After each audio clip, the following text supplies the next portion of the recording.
नमस्कार, मेरा नाम है डॉक्टर पुरु धवन और आज इस वीडियो में हम बात करने वाले हैं अस्थमा के बारे में कि अस्थमा क्या बीमारी है, क्यों होती है, किस वजह से होती है और इससे कैसे निकला जा सकता है। तो अस्थमा को समझना है तो पहले लंग्स को समझो, क्योंकि यही है जहाँ पर सबसे बड़ी दिक्कत हमें देखने को मिलती है। लंग्स बने कैसे हैं? तो आप जब आप सांस लेते हो अपने नाक और मुंह से लेते हो तो हमारे ट्रैकिया से होते हुए दोनों लंग्स में, लेफ्ट और राइट लंग्स में जाती है ब्रोंकाई के थ्रू। ये जो हम देख रहे हैं ये ब्रोंकाई है जो दोनों लेफ्ट राइट में जा रहा है। अब इस ब्रोंकाई को ध्यान से देखो कि ये बहुत छोटे छोटे और रस्तों में डिवाइड होती है, जिसे हम ब्रोंकियोल्स कहते हैं। जब हम हवा लेते हैं, अपने फेफड़ों के अंदर लेते हैं, तो हवा यहाँ तक पहुँचती है और यहाँ पर जाकर ही एक्सचेंज होता है ऑक्सीजन का, कि जो हवा में जो ऑक्सीजन है वो हमारे ब्लड में जाना शुरू करती है और जो हमारे ब्लड में कार्बन डाइऑक्साइड है वो हवा में आना शुरू करती है। तो ये एक सबसे बड़ी इंपॉर्टेंट जगह होती है जहाँ पर एक्सचेंज चल रहा है एयर्स का, क्योंकि हमारी बॉडी में ऑक्सीजन ज़रूरी है ज़िंदा रहने के लिए। अगर ये ऑक्सीजन नहीं आएगी तभी आपको घुटन महसूस होगी और तभी आपको अस्थमा महसूस होगा, तब आपकी सांसें फूलनी शुरू होगी। और ये सारी दिक्कतें हम अपनी लाइफ में ऑलमोस्ट सारे के सारे महसूस कर चुके हैं कोविड के टाइम में। जब कोविड आया तो हर किसी को अस्थमा जैसा फील हुआ, सांस लेने में दिक्कत हुई। हम सारे सर्वाइव तो कर गए। अब सोचो अस्थमा के पेशेंट के बारे में जिसे इसे रोज़ फेस करना पड़ता है, मगर यहाँ पे कारण अलग है। कोविड के अंदर यहाँ पे वायरस था, मगर अस्थमा के पेशेंट के अंदर यहाँ पर एक एलर्जिक रिएक्शन होता है। क्यों एलर्जिक रिएक्शन होता है उसे समझने की कोशिश करते हैं। हमारी बॉडी में कोई भी चीज़ डेंजरस जब भी जाती है तो बॉडी उसको लेकर एक रिएक्शन स्टार्ट करती है कि इसको बाहर निकालो। ये हमारा इम्यून सिस्टम होता है। अगर ये इम्यून सिस्टम ज़रूरत से ज़्यादा काम कर रहा होता है तो वहाँ पर इन्फ्लेमेशन पैदा करता है, सूजन पैदा करता है। अब सोचो कि ये जो सूजन है ये छोटे छोटे जो ब्रोंक्यूल्स आप देख रहे हो, छोटी छोटी जो नलियाँ हैं उनके अंदर हो रहा है और वो सूज जाती हैं। तो इनके बीच का जो रास्ता है जहाँ पर हवा जाती थी वो बंद हो जाता है, क्योंकि वहाँ पर तो सूजन आ गई। सूजन के बाद वहाँ पर क्या होता है, वहाँ पर इन्फ्लेमेशन की वजह से म्यूकस रिलीज होता है, क्योंकि म्यूकस आप समझिए कि बलगम टाइप होता है जो अक्सर खांसने पे अस्थमा के पेशेंट अपने मुंह से भी निकालता है। ये इसलिए बन रहा है क्योंकि वहाँ पर जो एलर्जन है बॉडी कहती है इसको वहाँ से फ्लश आउट करो। फ्लश आउट करने के लिए उसको वहाँ पे म्यूकस बनाना पड़ता है, क्योंकि म्यूकस में ट्रैप होकर ही वो एलर्जन आपका बाहर जा पाएगा, वरना वो बाहर नहीं जा पाएगा। ये जो म्यूकस है ये हमारा एक इम्यून रिएक्शन का रिस्पॉन्स है। अब अगर हम चाहते हैं कि अस्थमेटिक पेशेंट को हम ठीक करना चाहते हैं तो पहले सबसे ज़रूरी हो जाता है उस ट्रिगर को समझना जिसकी वजह से अस्थमेटिक अटैक हो रहा है, क्योंकि वो अपने आप नहीं हो रहा, वो बाहर की पॉल्यूशन से हो रहा है। अगर आप इंडस्ट्रियल एरिया के पास रहते हैं तो वहाँ जो धुआं होता है उससे हो रहा है। खाना बनाते हैं तो उसका जो धुआं जाता है उससे आपको हो सकता है। जब फ्लावरिंग होती है, फूल निकलते हैं, उसमें जो पॉलन निकलते हैं तब होता है। गेहूं की कटाई होती है तब वो जो डस्ट उड़ती है उससे होता है।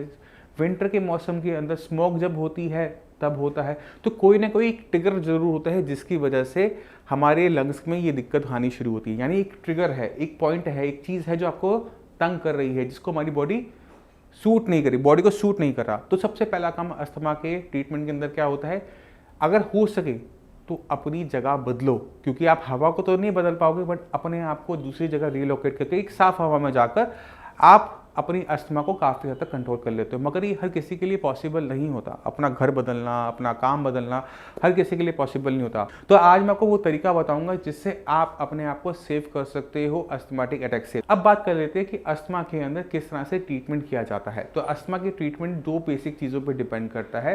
पहला है ब्रोंकियोडायलेटर। ब्रोंकियोडायलेटर क्या होते हैं? आपने ब्रोंकियोडायलेटर को समझा, ये छोटी छोटी ट्यूब्स होती हैं जो कि हवा को लेके जाती है और जहाँ पे ब्लड आकर एक्सचेंज करता है ऑक्सीजन को और कार्बन डाइऑक्साइड को।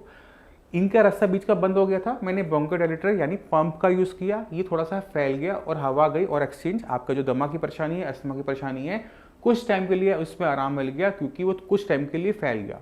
बट कुछ देर के बाद वो दोबारा से होना शुरू हो जाता है क्योंकि ये टेम्परेरी आपको आराम देता है।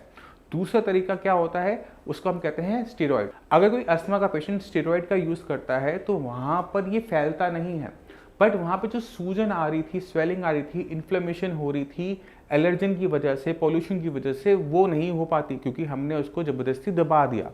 तो हमें सांस लेने में दिक्कत महसूस लंबे टाइम तक नहीं होती। बट ये इसका सोल्यूशन नहीं होता, क्योंकि अगर स्टेरॉयड आप लंबे टाइम से लेते रहते हो, लंबे टाइम तक लेते रहते हो, तो ये जो स्टेरॉयड है ये आपकी बाकी बॉडी के फंक्शंस को भी बंद करना शुरू कर देता है। वह आपके ब्लड में जाके और जगह पे भी इम्पैक्ट डालना शुरू कर देगा जहाँ पर उसकी ज़रूरत नहीं है। तो अगर हम अस्थमा के सही ट्रीटमेंट के बारे में बात करें तो अस्थमा का सही ट्रीटमेंट तब हो पाएगा जब एलर्जन हमारी बॉडी में अगर है भी सही, हमारी बॉडी उस पर रिएक्ट ना कर सके। आप इसकी बात को इस तरह से समझने की कोशिश करो कि अगर हम एक पॉल्यूटेड इन्वायरमेंट में हैं, दिल्ली में रहते हैं, मुंबई में रहते हैं, कोलकाता में रहते हैं, तो हर किसी को अस्थमा नहीं होता। कुछ ही लोगों को अस्थमा देखने को मिलता है। क्यों मिलता है? क्योंकि उनकी बॉडी ज़्यादा रिस्पॉन्ड कर रही है एलर्जन को लेकर, ज़्यादा सेंसिटिव है। तो अगर हम किसी तरह से अपनी सेंसिटिविटी को डाउन कर सके, अपने इम्यून सिस्टम को बिना कॉम्प्रोमाइज़ किए, तो वो ट्रीटमेंट सही होगा। अब हमने इसके लिए करना क्या होता है, अपने इम्यून सिस्टम को मॉड्यूलेट करना होता है, क्योंकि ये इम्यून रिएक्शन बेस्ड डिजीज़ है। आपकी इम्यूनिटी ज़्यादा हाइपर सेंसिटिव हो रही है, पॉल्यूशन नहीं भी है तो भी वो रिस्पॉन्ड कर रही है, वो ठंड को भी रिस्पॉन्ड कर रही है, क्योंकि अस्थमा का अटैक अक्सर सर्दियों में देखने को मिलता है, रात के टाइम देखने को मिलता है। यानी वो ठंड को भी एलर्जन की तरह कंसिडर कर रहा है आपकी बॉडी, यानी आपकी बॉडी हाइपर सेंसिटिव है, हाईली सेंसिटिव है। तो उसकी जो सेंसिटिविटी है, जो ज़रूरत से ज़्यादा दिक्कतें पैदा कर रही है सांस लेने में, उसको अगर हम सेटल कर दें तो इसके लिए यूज़ किया जाता है इम्यूनोमॉड्यूलेटर्स। अब इम्यूनोमॉड्यूलेटर क्या है उसको समझने की कोशिश करते हैं। इम्यून सिस्टम को हम दो तरीके से कंसिडर करते हैं। या तो आपकी इम्यूनिटी ज़्यादा काम कर रही होगी, जैसे अस्थमा में करती है कि वो हर छोटी छोटी चीज़ में रिस्पॉन्ड करती है। एक और कंडीशन होती है जहाँ पे इम्यून सिस्टम काम नहीं कर पाता, वो रिस्पॉन्ड नहीं कर पाता, क्योंकि बीमारी आई है शरीर में, वो रिस्पॉन्स ही नहीं कर रहा, तो यानी वो लो चल रही है, आपकी लो इम्यूनिटी है। तो इम्यूनोमॉड्यूलेटर ड्रग आपकी इम्यूनिटी को लेवल में लेकर आते हैं।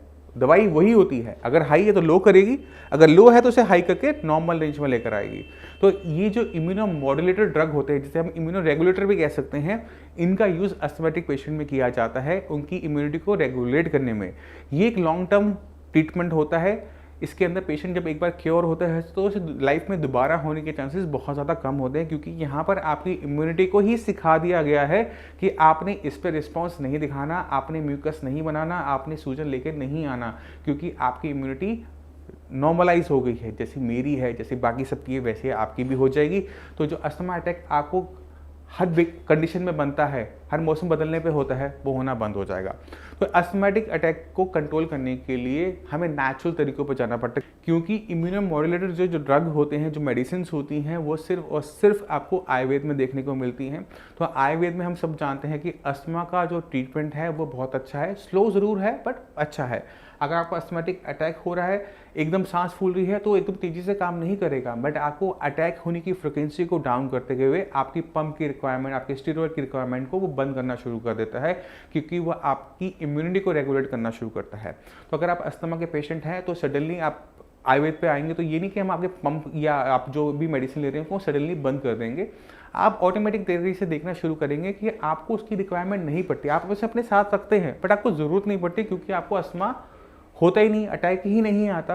तो ये सबसे बेस्ट पार्ट होता है आयुर्वेद का।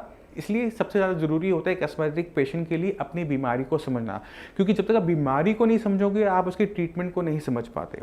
तो मैं उम्मीद करता हूँ इस वीडियो से आप अस्थमा के कारण को, उसके सिम्टम को, उसे कैसे कंट्रोल करना है, सब कुछ जान गए होंगे। फिर भी आपके माइंड में कोई डाउट हो, कुछ भी पूछना चाहते हो, हमारे डॉक्टर्स अवेलेबल हैं, नीचे दिए नंबर पर कॉल कीजिए और उनसे बात कीजिए, क्योंकि आप जब तक बात नहीं करेंगे आप अपनी दिक्कत को और गहराई से समझ नहीं पाएंगे।